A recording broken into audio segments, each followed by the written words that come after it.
Good morning, everyone. It's Education Week. Welcome to a special episode and a special week of Spanning the Need.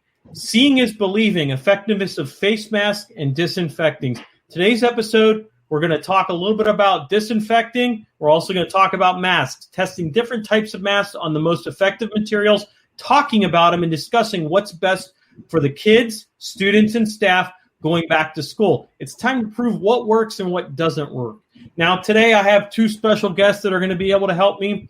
I have Mr. Ralf, science guy from OWOW Children's Center for Technology and Science in downtown Youngstown, and I have Tim Strenick, a health and safety specialist at Youngstown State University. Gentlemen, thank you for joining me. Oh, thanks for having us, Tim. Thanks for having us. Hey, yep, thanks. Yep, it was great. And so there's a lot to talk about, and thank you for joining me today. Kind of a different time that we're looking at this year, just because of where we are in today's society and when we're going back to school. So we want to talk about safety, about our students, our staff, and how we affect everything. But before we do that, let's talk about what you guys do and kind of give us a rough of what you do and how you got there. I'll start with Mr. Ralf. So, Anthony, again, thanks for having us on. And we at OWOW strive to provide science in every manner possible to all our families in the Valley. If anybody's been into the museum, we have over about 60 exhibits to provide STEM-based activities to all of those students, families, schools, and the community. My job there as Director of Education is to make sure that the facilitation and everything that goes as planned, right? And then to provide that sort of little wow-tastic experience to all of those students, whether it's in-house and utilizing the exhibits in the museum, or it's out of house and taking sort of that museum experience out to the school or, to your event or wherever it may be. So I know Tim and I have worked together on many, many different occasions, and the partnership with YSU helps my job and helps make what I do very, very simple. So, it's nice to be around people that are way more educated than I am. Because then I can provide a little bit of an extra wow-tastic experience. I just want to say thanks again, Tony, for having us. My name is Tim Strenick. I am the Associate Director now of Health and Safety at YSU. Obviously, before March, my job obviously was a little different. So one thing that we've learned over the last few months is we have to adapt. So my job has shifted into providing disinfectant, other supplies for coronavirus safety over the last few months. So we've been busy with that. So we're busy here at YSU getting offices ready to return, classrooms ready. We're distributing hand sanitizer, which we'll talk about today, disinfectant. We're distributing face coverings. But I've been at YSU for about 12 years. My background is I have a degree in bachelor's in chemistry and chemical engineering. I am also a certified industrial hygienist. So what I do now for a living is safety. So safety obviously has changed. Everything has changed in the last 6 months, especially safety. We'll talk about today different things like these face coverings, masks. But other things I've done, I work with Mr. Ralf from OWOW probably for the last 10 years or so. We've done Silly Science Sunday. Again, kind of sad we're not going to be able to do that this year, but we'll be back next year. Virtual. We're going to do it virtual this year. Absolutely. So you're going to see a lot of digital stuff happening, and I think that's the path we're heading down, right? Right. Yes. It's like what we're doing now. But Mr. Ralf and I we've gotten together for many years doing camps. We did a virtual camp dealing with some of the stuff we're going to talk about today with the kids this past week or two ago. Again, thanks for having me. I appreciate it. And as you know, the camera will change a little bit, that they are 6 feet. Actually, I think they're 8 feet away. Yeah, they're 8 feet away from cameras. So let's talk a little bit about what's going on we know that there are very few supplies for cleaning, sanitation, and disinfecting. So how have you been able at Youngstown State to manage that, Tim, because of the short supply of, you're looking at wipes, you're looking at a variety of different other disinfecting as well as hand sanitizer. So just give me a brief thing on what you guys are doing at Youngstown State University as a college to help prepare for students, staff, and faculty to come in. Sure. So we've come back in phases. So we've gotten our offices back together. It was hard to get a lot of supplies at the beginning. So basically the priority is to get hand sanitizer and disinfecting solutions out to departments along with paper towels. Wipes were very difficult to find. They've been easier to find in the last month or so. We make sure departments have face coverings.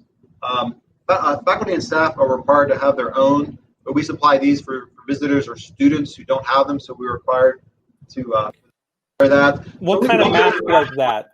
What kind of mask was that? Disposable face mask. It's not a medical mask. It's just, I don't know if you can see it very well, but it's just a disposable face mask. So these are things we're supplying to the departments just to make sure there's no excuse on campus. Everyone is required to have a face covering. If they have a medical reason not to, they can have a face shield, and you can see that very well. But we've been working with our procurement department to source this from various suppliers. We're getting better at it. We're still learning a lot. Again, that's one thing that we've learned is we have to be able to adapt. But we're doing the best we can at keeping our students, our faculty, our staff safe. We're focusing on getting classrooms ready for this week. So we have about 400 classrooms that are going to be active. Hand sanitizer, 1 gallon bottles. Depending upon the size of the classroom, we might have more. We're going to have surface disinfectant in every classroom, and along with that, paper towels. And then there's signage everywhere saying keep your distance. There's going to be hand washing stations. I mean, it's just incredible the way that the university has responded to this crisis. Well, and that's a great point, and we know that you guys are doing a lot. I mean, it's unknown, changing day by day. So if one thing happens now, something may change in 3 weeks, or as I've worked with you before, Tim, something can change in less than a week. Sure. So, and that's one thing I think that this has taught us. We have to be able to adapt quickly. Again, like I said, most of my job was not really focused on this before, but now I would say at least 50% of my position here has been devoted to the response to the COVID-19 crisis. Not much what you can do in a short period of time when we just get kind of all thrown into this. So let's talk face masks, face coverings, face shields. There are probably approximately 8 different terms to talk about. So we are going to be talking about the different types, how they work, and some face covering demos. So people understand what are the best masks to use in what situations. Sure. So I'll leave that up to you and Mr. Ralf. Just go ahead and start it up. Okay, so let me lead this one off, Tony. Just making a small note here. It's great that you had us on. Right after we just finished up a literal manufacturing camp with the YWCA and all of the young ladies locally here, specifically on a theme of biomedical engineering. And Tim was able to help these young ladies. Number one, get interested in the biomedical engineering field, whether in whatever capacity it may be. And then we were able to hand in hand help them understand the differences between, what a face mask without a filter can do, what a face mask with a filter can do, just maybe putting your shirt up. We literally allowed them to use critical thinking skills with an amount of materials that were very, very minimal. So we have so much donated and upcycled and recycled material. And thank you to, everybody that's ever done that for us. We had all of this material at the museum. So my job was to provide those students with a little bit of, some material that they could then generate a filter and a mask and then test it out. So to start off, I mean, literally the most basic mask that you can get is something either in the way of a bandana. We've seen people wear bandanas. My grandfather used them as a hanky, right? You used to keep them in your back pocket. So moving up a little bit of a notch where you literally cut a piece of a T-shirt, right? And you can cut a piece of a T-shirt up and literally put this over your face. Now, this can become a mask. Now, obviously, if you've got a beard like myself, the beard probably helps you immensely. But this piece of T-shirt that I've cut can literally be a face mask. Now, can it be a shield? That's the test, right? And one of the tests that we test or we do to perform whether or not a mask is appropriate or can do what it's intended to do is a simple match test. So if we lit a match right in front of my face, so Tim's gonna, or I can light the match here. Yep. If I light the match and I am able to blow out the match, then obviously the face mask probably isn't doing its job, because if I sneeze or if I cough, then all of those droplets that are coming from my body, whether I'm infected or not, are going to infect somebody else. So let's give it a try, right? Simple piece of t-shirt cut with some holes in it. Let's see if this works. Oh, now see, probably not the best face mask to use. Tony, go ahead. Say what you're going to say. And I think that's a great point. And what I think people and our viewers need to understand is the mask needs to cover your entire face, including the bottom part of your beard. Absolutely. Absolutely. So that's just a simple t-shirt. Now, obviously, one of the things that's being addressed now is people want something that's comfortable. They want something that's fashionable. They want something that maybe is very, very conventional for them to not have to worry too much about. Well, and can breathe. And you can breathe. That's a huge part of it, right? So I'm going to upgrade to a little bit more of a mask. This is a material mask. It has a bungee cord on it. I purposely purchased this mask because one of the issues that the girls at the camp were dealing with was when you talk, your mask has a tendency to fall. And I'll tell you what, when I would have a discussion with somebody, when I was talking with them and their mask started to fall down, I started stepping back. I stepped away and I thought, I need a mask to make sure that I don't make somebody else feel uncomfortable if my mask starts to fall. And then there's the whole issue of if I'm touching things and then I'm touching my mask and then I'm pulling my mask up and then I'm touching something else. You're involving so many different consequences with your hands. So you want something that's not going to fall. So this mask literally does the same thing. It wraps over my ears. It's covering most of my beard. And then the bungee, I literally can cinch to my neck. Now, when I'm talking, my mask doesn't fall. I don't have to touch my mask. I don't have to touch my face. Now, we're going to do the match test again, right? Does the mask or the face covering do its job? So I'm going to do the test again. I'm going to blow through the mask and see if I can blow out the match.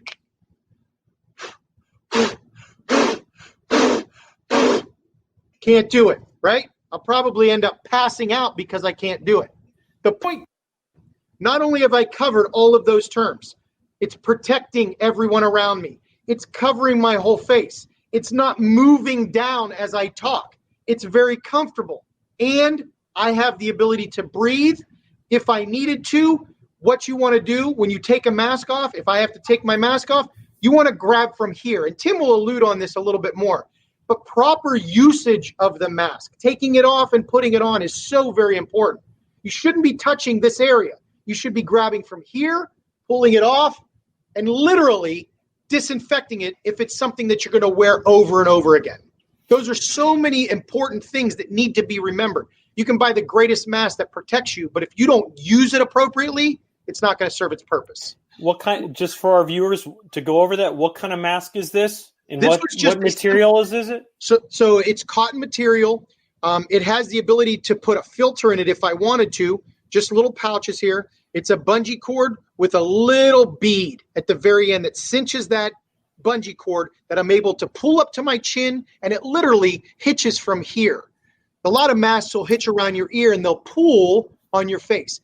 So many different things. And again, these are just two. That little t-shirt that you can make, pretty appropriate if you're going to be away from somebody and you want something real quick. But again, not going to be effective if you cough or you sneeze. Now we move up a little bit and you can move into the bandana or into a cotton material type of mask with bungee cord or a string or a strap with a little bit of a cinching that can get you your mask close to your face or to your beard. Now, Tim is going to talk about more industrial type masks that are provided to industrial workers or right. And let me say this. Can we do a quick test with the bandana? Because Sure. We see a lot of people around just walking anywhere with a bandana that goes across their face and it comes down here and they keep it at the bottom of their neck. And we know from bandanas that they're very thin. Right. And if we could do a quick test with the bandana to show people, and I think that's what we really want to do is fold it the way you like a normal person would fold a bandana, so we can test this and to really show what a bandana. Because they're like, oh, bandana works. No, it doesn't. Right. It's very thin. And can we see through this bandana? Because that's what I hear. You could see through bandanas.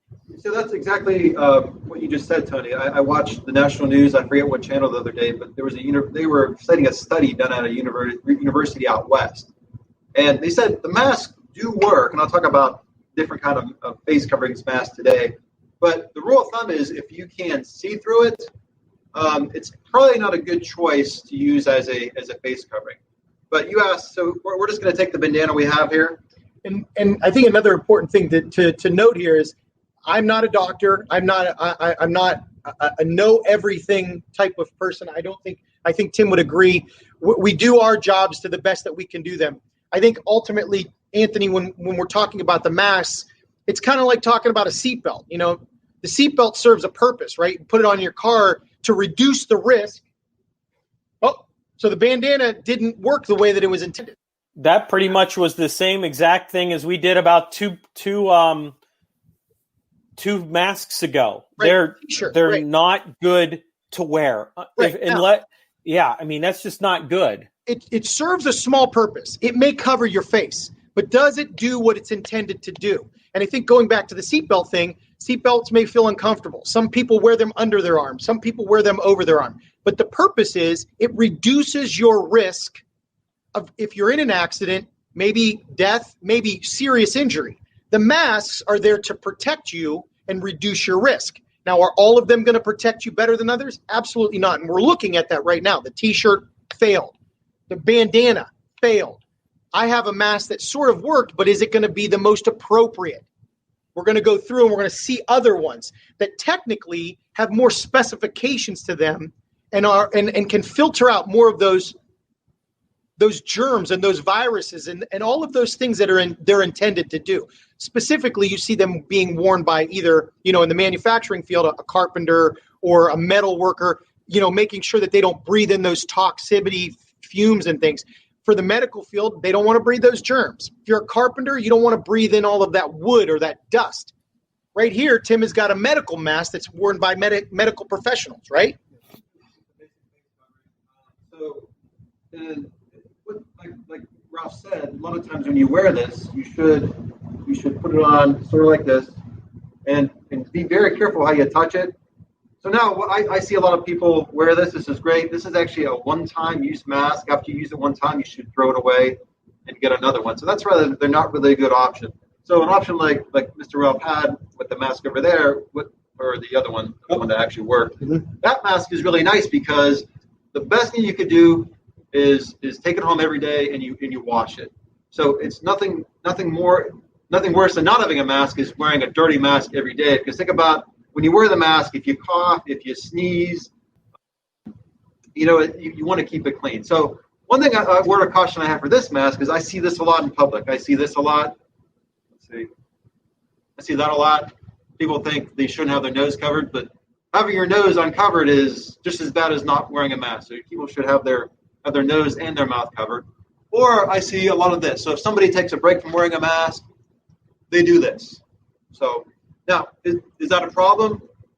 I mean, yeah, so it's a big problem. So when there could be germs on their neck, they could be putting it back on their face, and they could be causing an issue that way. So you should never do this with a mask. When you have a mask on, like this I should say a face covering rather, you should always take it off by the ear loops.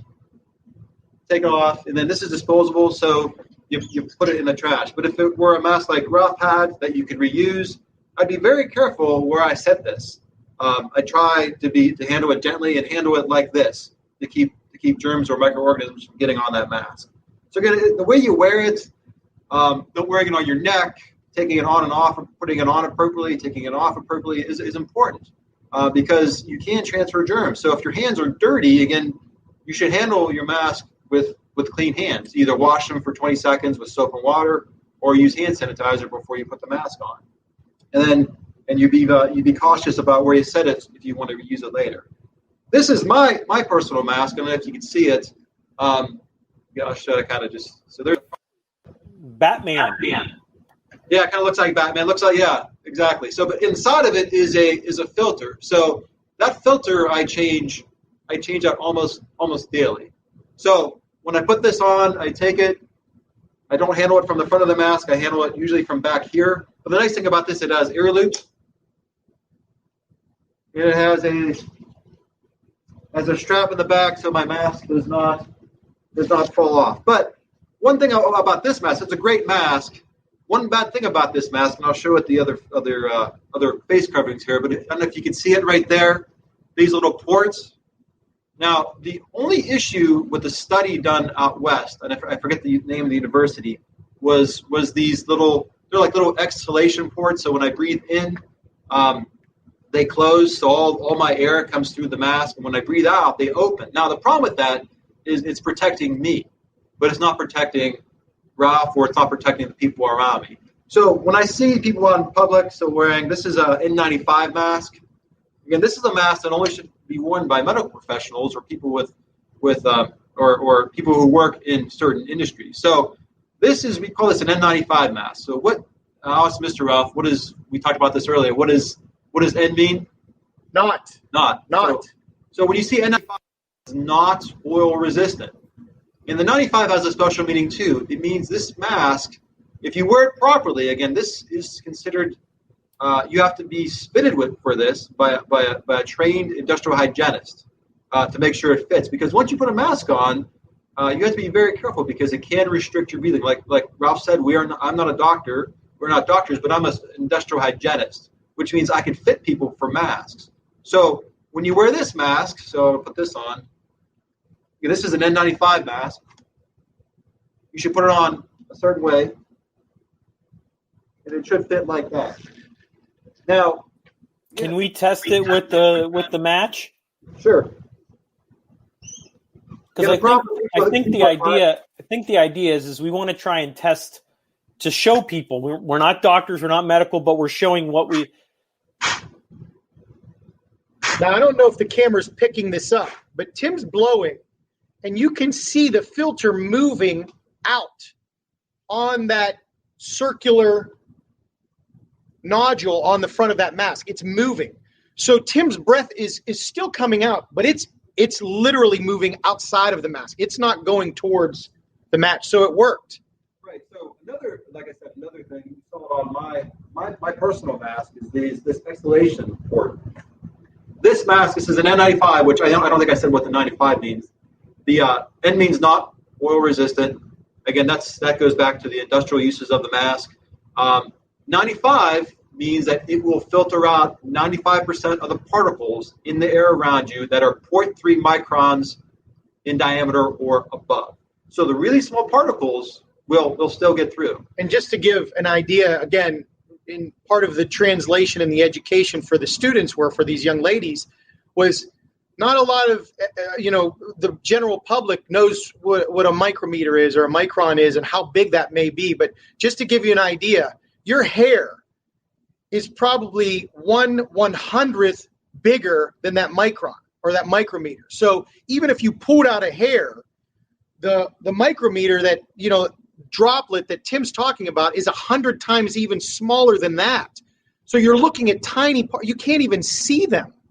That's how small they can be. So, just to give you an idea of that word and what that means, that's how easily those things can work their way into that filter or work their way into, a beard. They can be in my beard. So, again, the point of this Exhalation Port, this is horrible to protect other people. So usually, if in a sterile environment, this would not work. So this is more an occupational use. If this, you can use this. I've seen people wear these in public, but it's not a good idea for people to wear these in public because it'll protect them. But say if they have the coronavirus or COVID-19, it will not protect the people around them. So you're better off probably wearing this than you are this. So there's a big, and that's my personal opinion. There's been some studies to back that up. But again, this will send out contaminated. If I have COVID-19, this will send out infectious infectious droplets into the air. So that's a big deal. So I want your viewers to know that this does make a difference. Again, medical professionals will wear N95s without this port. So real quick, I wanted to add too. So when Tim said the water droplets, so think about this for a second. If your mask gets sort of moist or filled with water or breath, or sometimes if you have water that comes from your mouth, and your mask gets filled with that water or those water droplets, and then you take that mask off and you set it down on a counter. Now you've just transferred whatever it is from you to your hands, to the mask, to the table. And there was a simple demonstration that I did with the students. I literally gave them toothpicks in a little plastic baggie, and I threw glitter in there. And I didn't tell them what the glitter was for. And I told them just to reach in, grab the toothpicks, and spell out a simple word like camp. I think we had them spell out camp. And all the whilst they were doing this, they were asking, Mr. Tim, Mr. Ralf, why is there glitter all over the place? And I said to them, I failed to tell you that when I packaged these, I had a cold. I had germs. And the glitter was the representation of the germs that I had. So now that they've reached in and grabbed those toothpicks with the glitter on them, now glitter's everywhere. And in the process of me telling them to spell that word out, I had them go grab a piece of paper, or I had them go grab a glass of water. And now they've taken the glitter was everywhere. It was on the door handle. It was on the carpeting. It was on the glass of water. It was over on the door handle from the room. It was easily for them to understand how quickly that glitter was a representation of germs were transferred. How quickly and easily. Now there's glitter everywhere, which were the germs. Germs will get everywhere. They can go and move themselves very quickly from person to person, from countertop to. It's so incredibly frustrating sometimes to understand, if we're not using everything appropriately, how easily it will still be to transfer. So even not cleaning your mask, coughing, and going, okay, well, I protected myself, and you set your mask down, now you have to disinfect that area because all of those germs are still going to get spread no matter what. You have to get a new mask, right? You absolutely have to get a new mask. Well, I mean, we talk about the different types of masks and what is good for when you go to the grocery store, when you're out in public, social distancing, and stuff like that. I see a lot of this, Tony. A couple of times at the grocery store, just this. Now, this right here, absolutely the most inappropriate thing to do, right? Because we just tested a piece of T-shirt out. It didn't work. Well, and that's like the normal fabric that I have.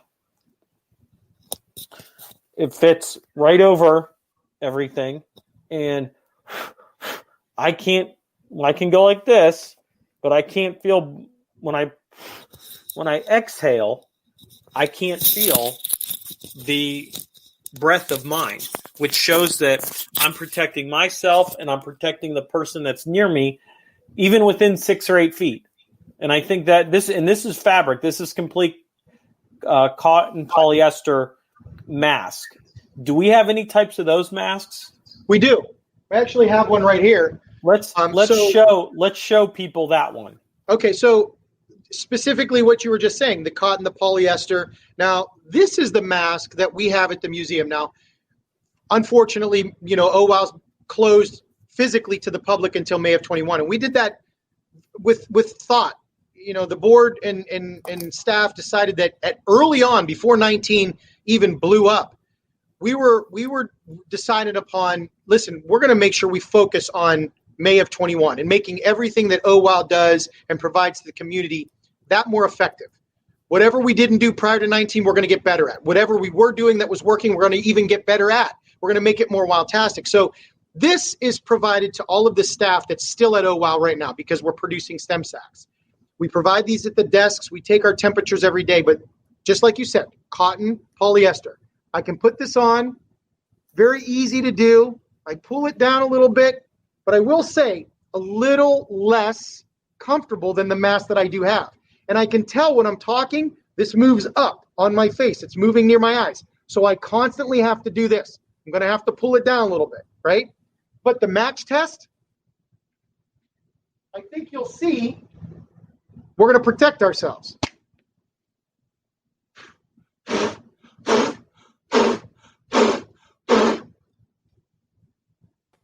That's a great example. I mean, Right. that shows that you can hear yourself blowing. So it's not like you're just going, you're blowing, or you're Right. either, even if you're spitting or you got monocles coming out of your mouth, it still shows that nothing affects that light. Right. Or that and match. I will say, though, again, there's certain things that they want it to feel comfortable. I will say this does not feel as comfortable, even with that material, that T-shirt material does not feel comfortable. And it was moving up on my face. So that could have been partially because of my beard, could have been partially because of the straps being a little bit more tight. But again, we're doing the best that we can with what we've got. And that was one of the issues that was addressed with the students was use your critical thinking skills and try to factor in everything that you think about a mask and what it does do and what it doesn't do. And let's really focus on what it doesn't do. Does it not feel comfortable? Does it not provide, we haven't even touched upon the universality. If I don't speak, or if I'm hearing impaired, if I'm wearing this mask, nobody can see my mouth, right?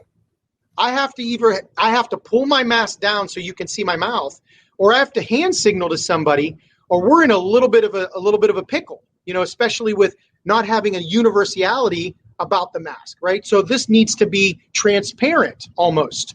And where do we go with that? How do we make our mask transparent and still effective in providing safety for us and the people around us? Yeah, that brings a lot of what we're going through in all these different masks, and just how they work and what doesn't work, so people can understand what's going on. And I think here's a great fact. And I saw a survey by restaurant owners. Okay, it just came out. They polled that 75% of the restaurants are open. Okay, 47% are operating at 50% capacity. Here's the kicker: over half of those feel that they will close within 9 months during this pandemic. That's a huge number. And if the people are not wearing the masks, taking this seriously, I understand. Some people have breathing problems. Some people think that it's a constitutional right, which I disagree with. If you wear a shirt, you wear shoes, you don't wear them, no service. Remember the notion that no shirt, no service, no mask, no service. And I think there's a lot of science out there. There's been a lot of studies, legitimate scientific studies, to back up wearing a mask does prevent transmission of the virus, or any microorganism for that matter, and it does work. So if you're 6 feet away from somebody and you each have a mask on, the chances of you getting the coronavirus is almost zero. That's the least amount of risk that you can have. So I myself, I try to look at the science. I like watching Dr. Fauci a lot when he's on the news, because he is very scientific and he bases everything he says upon scientific fact.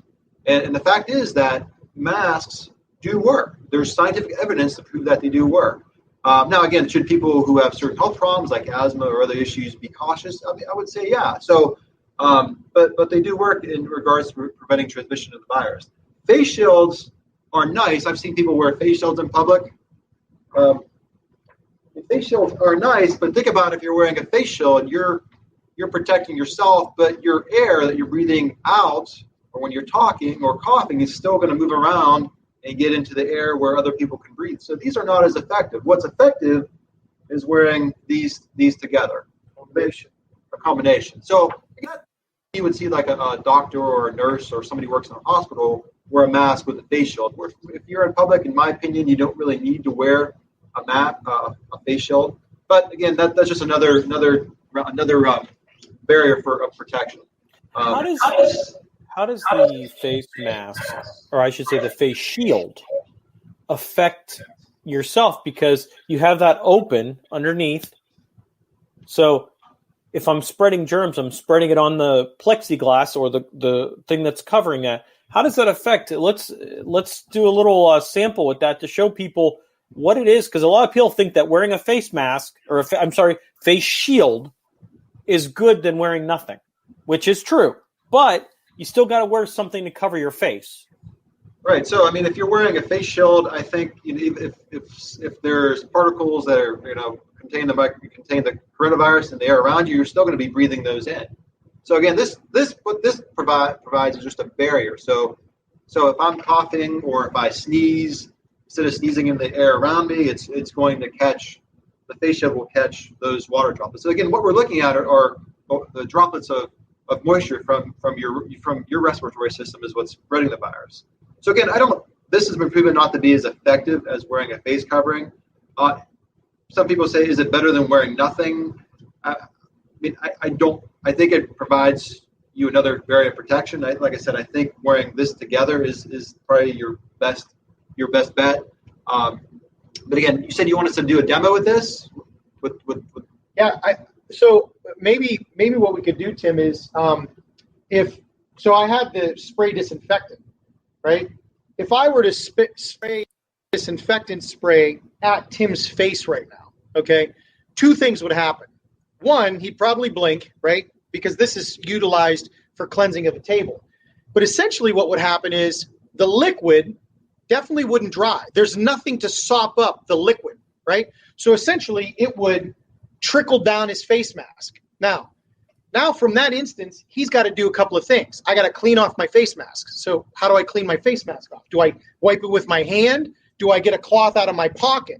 Now think about that in the reverse manner, where if the water droplets are coming out of his mouth and in fact, like dousing the inside of his mask. Now he has to do the same thing. He has to clean the inside of his mask, and whatever he doesn't clean may drip onto the ground or onto his clothes. I mean, you literally it's like the windshield on your car, right? You're going to clean the windshield, but there's still going to be residue of the water or the cleaning detergent from the windshield wiper fluid on that windshield. So like he said, the shield of that word, the shield part literally is what it's doing. It's shielding you, but it's definitely not filtering anything out, okay? And it's definitely, if you have a cloth mask, it's not absorbing any of that water droplets or those water droplet materials that are coming from the air, outside of the air, or from your person. So I think the best word that we could have used is the combination of the two, right? The football players used to wear helmets until guys started getting mashed in the face. Now the combination of wearing a helmet and a face mask helped those guys from, literally a broken jaw or something of the sort. I think Tim's point was perfectly, alluded to. What the face mask can serve as a shield, but combination with a mask and a face shield is a double purpose, and that literally not only doubles up protecting you, but protects other people as well. The thing you have to think about is the level of risk. So wearing a mask, if we're both wearing a mask, we're 6 feet apart, the risk of getting infected by the coronavirus is pretty much zero. If we both have face shields on, the risk goes up. So is this better than nothing? I would say absolutely. Yeah. I mean, it does work. So like I said, for some people who can't wear a mask, or some people who have anxiety or have medical issues, this is not a perfect substitute, but it's better than nothing. Right. Again, when you talk about safety, you talk about risk.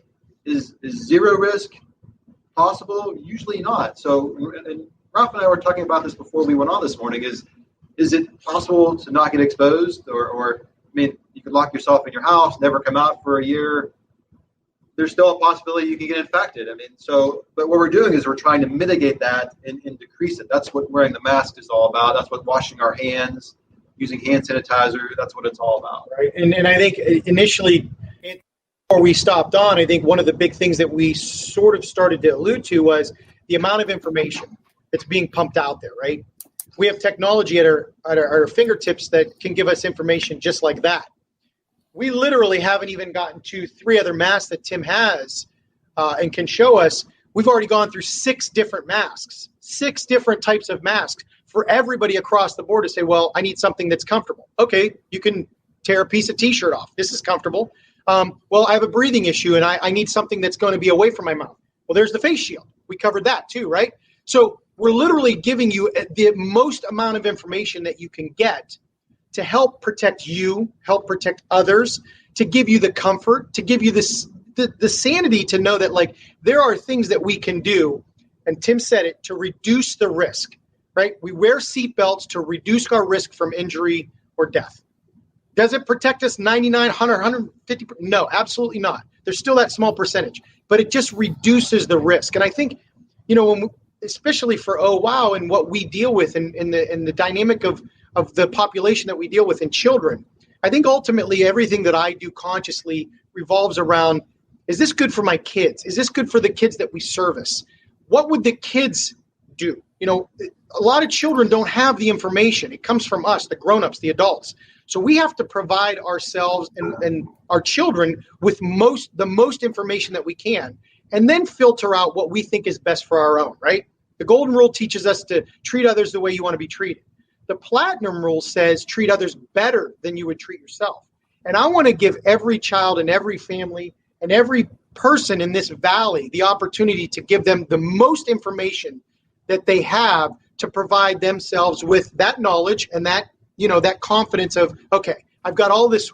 Now I'm just going to take what I need and I'm going to use it for myself. I'm going to make sure that I'm okay with it, with myself and my family. And I think that's where it alludes to is what's good for you? What's good for you and your family? And what do you feel is good for everybody else? I mean, trying to take the selfishness out of, society is extremely hard. I mean, I've selfishly done things for me and my family. I mean, and it's very hard, especially when you start to get grown and you start to look at things in a different manner. But this right here, what we're speaking of, wearing a mask, takes some selfishness away from ourselves and allows us to make other people feel comfortable. I want to feel comfortable. I go back to talking about when somebody's mask starts to fall and they're talking to me, I take a couple of steps back, not because I don't respect you. It's just, I want to make sure that if something happens that I don't bring it back to my kids or my family. And that's where it's the safety issue. Yes. And you try to control what you can control,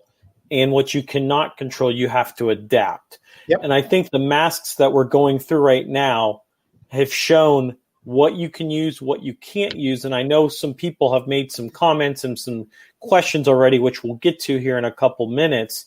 Are there any other types of masks we should be looking at in general? So again, this is called, we talked about the N95.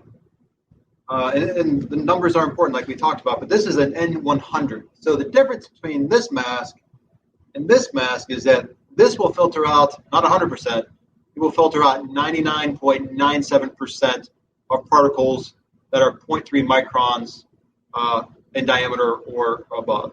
So this is a much better mask than this mask. Again, this is something the general public should not be wearing. This is more or less a medical professional. So it means, again, it's not resistant to oil. And then here I have a half face piece respirator. You can see the cartridges are pink, which means this is a P100. This is a P100 mask, which means that it can filter out 99.97% of the particles. But this is also, P means it's slightly oil protective against oil. But this is a half face piece respirator. So this is something you see a medical professional wearing. The general public should not be wearing something like this. This is for a doctor or a nurse, or this is for an industrial type environment. And Tim, yeah. don't other professions wear that? I think when I did some research, like a painter spraying paint. Sure. Tell us a little bit about what other people use that mask, so people get understanding of what an individual goes through when wearing that. Sure. So a welder, somebody working like a painter, anybody in an industrial application can wear the mask. Now, and I'll tell you, wearing a mask is not as easy as saying, oh, I'm going to pick this mask up and I'm going to wear it. So again, we see the news all the time. We think, oh, you can just pick up a mask and wear it. That is untrue. Even a mask like this needs to be what we call fit tested. Now that has to be done by a professional, industrial hygienist. And you have to be evaluated by a doctor to be sure you could wear a mask. So people wearing these should be very cautious because it can restrict your breathing slightly. A mask like this, you definitely need a medical evaluation. You need a fit test. You have to make sure you're trained on how to use the respirator. You have to make sure that all the equipment works. There's a valve here. You have to know how to wear it, how to clean it. A lot of times I kind of laugh. I get a chuckle when not a chuckle, but I want to, if I'm out in public and I see people wearing different cartridges or I see people wearing this, they're wearing the wrong type of cartridge. So this is for particles. This will filter out particles. Sometimes people wear a different cartridge that'll filter out organic vapor, which is totally inappropriate for what we're dealing with right now. Now, in an industrial situation, that's different. So again, this must be fitted, and it has to be tested. So an extreme version of that. This is a full face piece respirator compared to a half face. Each of these masks are my own personal mask. But again, you have to know how to wear this. So again, this cartridge would not be appropriate for small particles. That looks like one of those masks, like the apocalypse type movies that you see, or the ones that you may see for chemical spills or some additional things that I've seen some people wear those. I mean, it's not really appropriate for this type of situation. Maybe a doctor or a nurse working in a hospital. I wear this when I deal with some parts of my job, but I'm trained. I have a medical evaluation. It's fit tested. If you're working around some certain chemicals, you should wear this. So again, there's many different types. I mean, there's another type, we call it a PAPR. If you watch the news, I've seen doctors wear them. It's a mask. It's basically a covering that I don't have an example here, but a doctor puts over, and it basically you wear a cartridge on your belt, and it takes in air, runs it through a filter, and it runs clean air through positive pressure into your mask. So again, that's easier for a doctor because they're wearing it for long periods of time. Another version of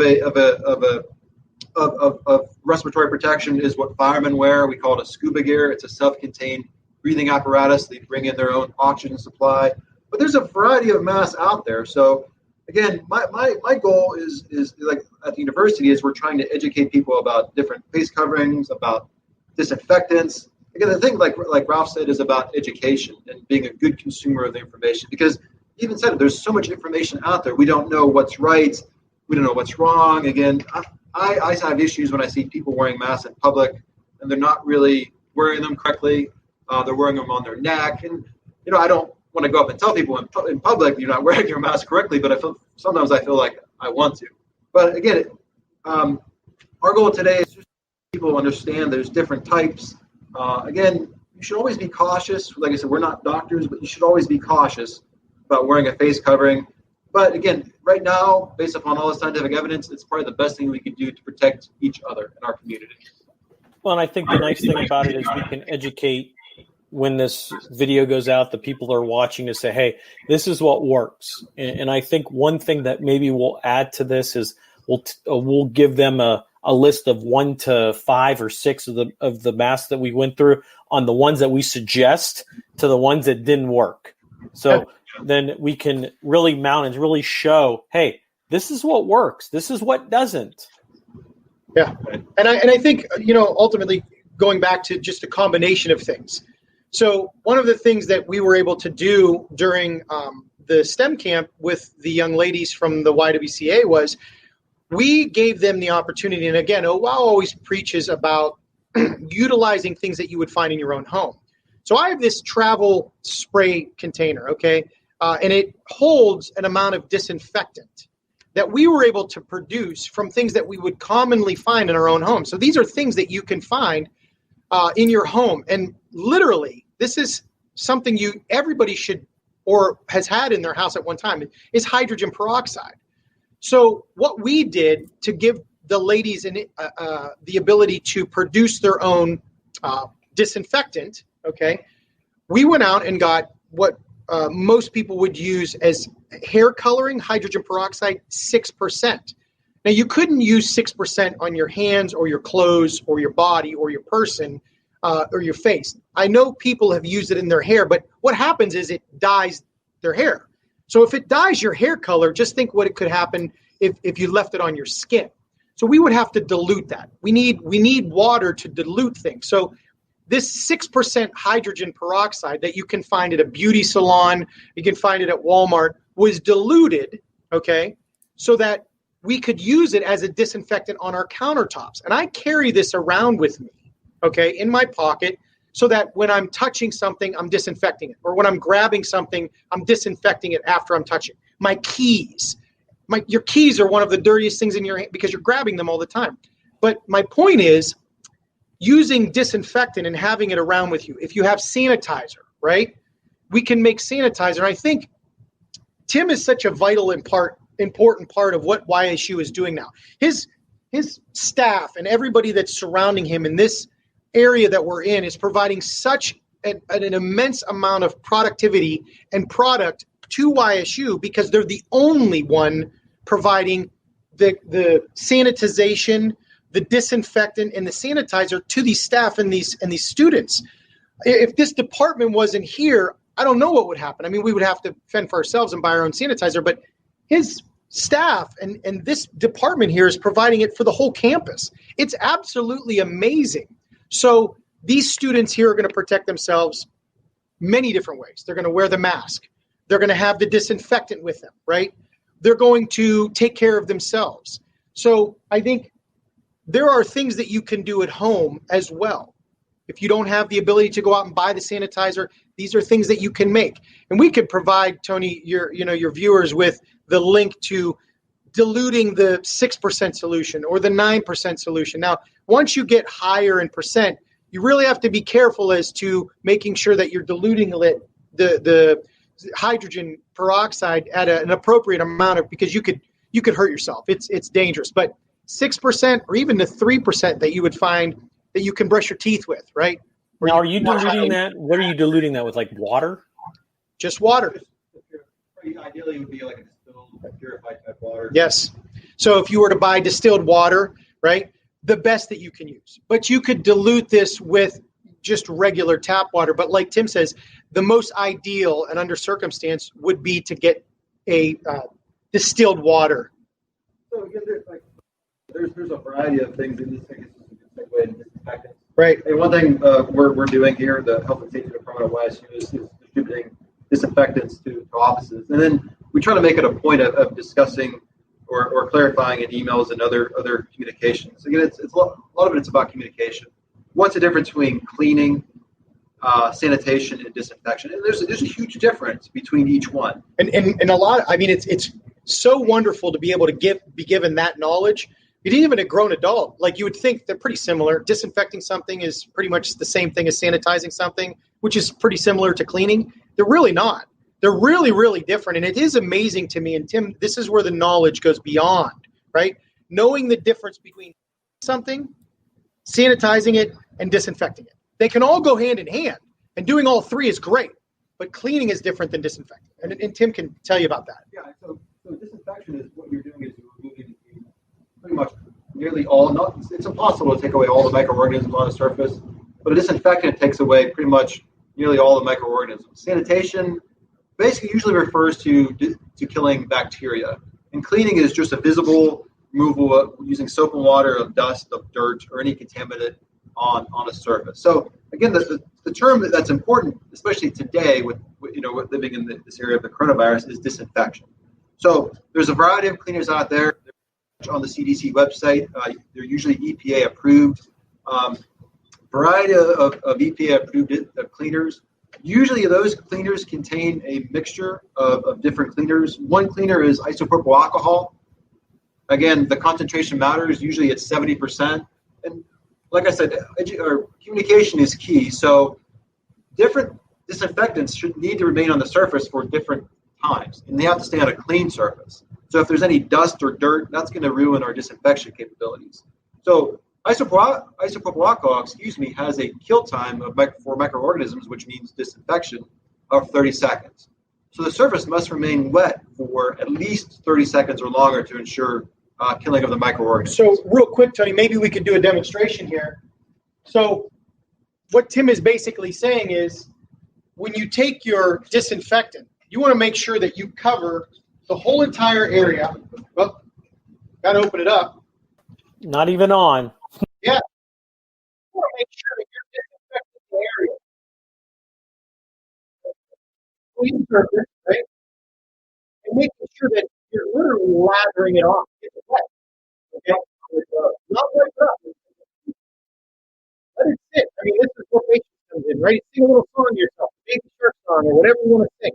But this is the most important part of it. Going back to what we're talking about. Using the product, using the product appropriately is totally different, right? If you're not using it appropriately, then it's not going to be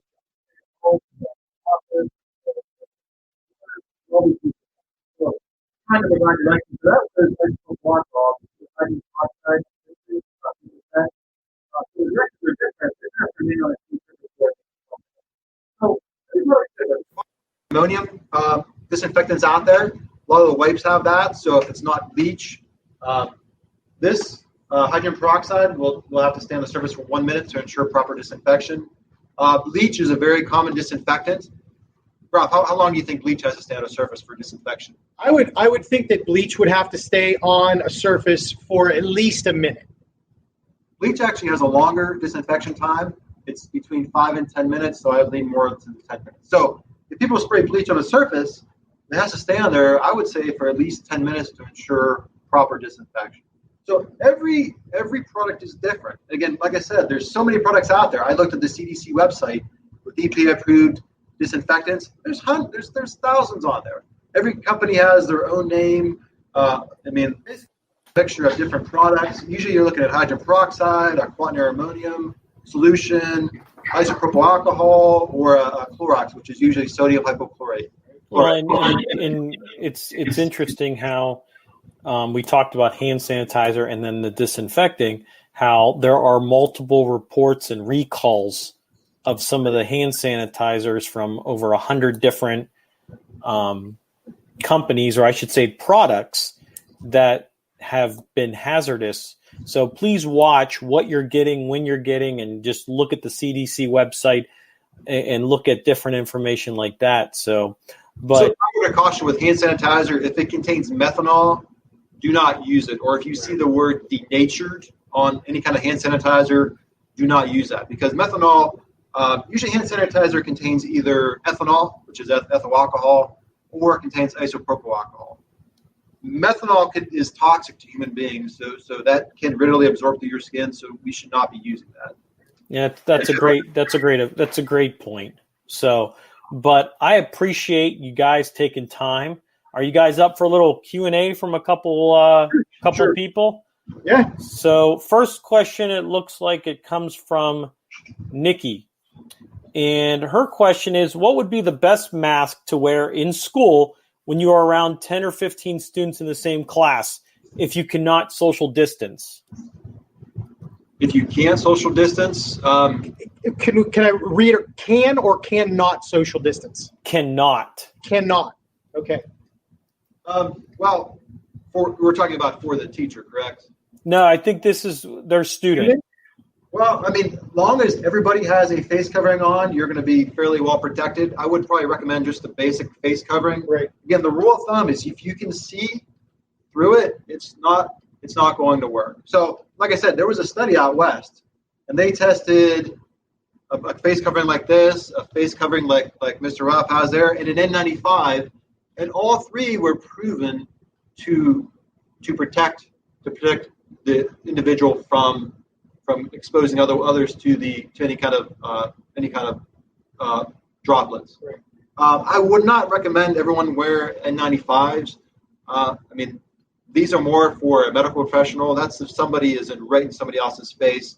But like I said, any face covering that you can't see through will work just fine. As long as everybody is wearing them. Right, and I think the important thing here for Nikki, and if she's still on or he's still on, I think is if it's a disposable mask, make sure that you have enough to get you through the day. You don't want to be taking it on and putting it on, taking it off over and over again. It's disposable for a reason. So to get rid of it and have an additional one in your pocket, you may have to change that disposable mask 4, 5, 6, 7 times a day. Okay. Face masks such as the cotton one that I have, it has filters in it. But the important thing here to remember is I can't just go 2 or 3 weeks wearing the same masks. I have to replace the filter. I have to wash this. So I guess the most important thing, Nikki, is either mask is good enough. Make sure that you're disposing and replacing the disposable masks and cleaning the other masks if you are choosing to wear something that's a little bit more comfortable or made of a material. I probably wouldn't go the route, if you cannot socially distance, with just a piece of T-shirt that covers your mouth. The ones that we use at the museum that are made of that, other type of material, I think are suffice, but again, not really comfortable. you're going to be sitting in a classroom 6 to 7 hours a day. I think you want something that's a little comfortable. So Tim alluded to something that's very important that I hope people understood is making sure it fits. All our faces are different. We are born differently. Some of us have big schnozzles like me, big old beards, okay? You want a mask that fits you, is appropriate to keep you safe and everybody else safe. And hey, you know what? Maybe throw a little design on there. Makes you a little bit different. It makes an interesting conversation. Hey, where'd you get your mask at? I think that's important too. We can still protect ourselves and sort of be fashionable at the same time. I think there's a combination. Right. Everyone is wearing a mask. So as a teacher, I would recommend just educating the kids on you should wear your mask. You shouldn't just wear it. You shouldn't wear it like this. And they should take it very seriously. You shouldn't wear it. If you're going to take it off and leave it off, don't do that. Make sure you're taking it off. Make sure you're taking it off by your air loops. So I think education is the key, and also like Ralf said, is keeping it clean, having an extra mask. If they're going to take their mask off to eat lunch, take it off, sit it on their desk on a clean area. When you put your mask on, make sure your hands are clean. Yep. And when you go to put it back on again, you sanitize your hands again. You really have thought processing everything now. I know it's hard, and I know we're in a society now where sometimes change is hard to accept, right? But I think it's the only constant in the world, right? Change is the only constant, and the quicker that you can adapt, the quicker you can move forward. In children, it's going to be a little bit more of an opportunity for you to do something a little bit more effective. Kids are notorious for, sneezing and coughing and rubbing their nose and touching their face and their eyes. And we have to be very coherent about what we're doing with our hands. It's the dirtiest part of it. Right, exactly. So that's some great points. So let's go to the next question. Next question is, here we go. My daughter has a breathing problem and has been hard to find a mask that would fit and breathe through. What would be your suggestion? That's a great question. It's an absolutely great question. Yes. Like we said earlier, we're not medical professionals. So what I would do is consult with your doctor. I know for people who wear glasses, it's not a breathing issue. But sometimes if you get a mask like this, you can see the one I showed you earlier. This is not an N95, but it has the ports. This makes it a little bit easier to breathe, which is good. It protects you. However, it's not offering protection to people around you. So again, that's a difficult question to answer. I would probably talk to a doctor for that one. Right, and I think ultimately it's finding, Paul, something that fits. I know the mask that I have here, one of the things that was an issue with the students that I was talking with, one of the things that they had an issue with was the mask touching their lips. So I'm assuming that if there's a breathing issue as well, you would need the mask to not only protect your face, but be away from your nose and your mouth so that you could breathe appropriately. So I will say that this mask that I have gives me the ability to talk and have a little bit of an easier time breathing. But again, I allude to Tim, and I think it's something that you probably want to look a little bit more thoroughly into, making sure that mask fits, and is away from the nose and the mouth. But I think ultimately I would allude to more of a doctor on this one. Face shield like this would possibly be a good option. Like I said earlier, however, it's not going to provide it's not going to provide a type of protection, a face covering. Right. And I think your daughter has to be very transparent in the fact that, like, trying on several different types of masks and being very honest, like, this one works and I feel good when I'm wearing it, but I don't like it. This one makes me have a harder time breathing. I think this is where we go back to the educating, and the students can sometimes be the educator. I don't like this mask because I'm having a hard time breathing. Maybe it's not just her. Maybe she can be an advocate for everybody in the instance that specific masks just aren't working well. So her voice can be heard through the community. If maybe she can decide, and this is where I'm going to come in as the educator, and a part of Oh Wow is maybe we can help design a mask that helps you breathe a little bit better. I'd love to sit in a room with a bunch of students digitally and talk about what masks may work a little bit more better for a student. and maybe we could design a mask, and maybe we could patent this thing, and it could be your idea. This might be a possibility. Like a port, it's a little bit easier to breathe, but it's something that she could try. It's still a mask. It's still, I think right now they're still going to allow ports like this to be worn. But that's something that, like I said, I would just try it out. Yep. Yeah, I think very open to deciding on this one. Well, I think, and just to kind of follow up, and the best thing for Paul is to kind of sit with his daughter, not knowing how old she is, but I'm thinking she's probably a K-12 student, that she needs to just try on a variety of masks, the cotton ones, the ones that fit them, and kind of get one of these that from fabric. There are plenty out there right now that you can buy that are cotton/polyester that are really thin, but you can breathe and stuff like that, and just really try on a variety of different ones, and then kind of elimination. Yeah, and I think again, it's an advocate. Her advocacy for having an issue with having to breathe could, maybe some people don't feel comfortable talking about it, and she could be a big advocate in this instance for people who do have a breathing problem. I mean, because ultimately wearing no mask at all, again, increases that risk not only for us but for everybody else. So we have to kind of find a medium ground there, right? Finding something that's better for her, that it can help her breathe, but it can also protect, everybody else too. Yeah, I think that solves it up. And so, but Ralf and Tim, it's always a pleasure. Thank you for taking time out of your busy schedule. I know that we kind of put this together, that we really wanted to educate the public and our viewers, and to really always welcome on my podcast for anything you would like, announcements. And I know me and Mr. Ralf will be working on some stuff for fall. So follow up, and Tim's always a pleasure seeing you. Thank you for everyone for joining us tonight. Check out other podcasts and interviews at anthonyvspano.com. Be safe, and God bless.